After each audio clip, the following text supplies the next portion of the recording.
Hi everyone. তো কালকে ছিল ভাইফোঁটা। ভাইফোঁটায় তো আমার দাদা ভাই তো দেশে, ভাই রয়েছে বাইরে, দাদা দেশে, কিন্তু আমি ফোঁটা দিতে পারলাম না।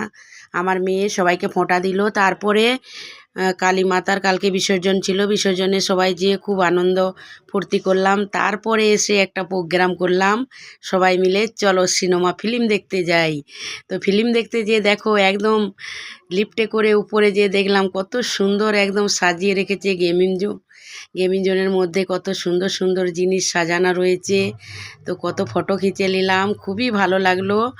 সিনেমা হলের ভিতরে এত সুন্দর সুন্দর জিনিস, তো খুব ফটো খিঁচে নিলাম। তারপরে যেখানে সিনেমা চালু হবে দেখো আমি সেখানেই চলে আসলাম। দেখো এই যে সিনেমা, এইটা দেখে এই বইটাই দেখেছি। তো দেখতে দেখতে ফিল্ম শেষও হয়ে গেল। তো ফিল্মটা দেখাতে পারলাম না, তার জন্য সরি। কিন্তু খুবই সুন্দর হয়েছে। তোমার দিকে কেমন লাগলো সিনেমার হলটাকে তোমরা কমেন্টে জানিও। আমার দিকে তো খুব খুব সুন্দর লেগেছে। তো সবাই ভালো থাকবেন, সুস্থ থাকবেন। ভালো লাগলে লাইক কমেন্ট করে দিবেন। টাটা।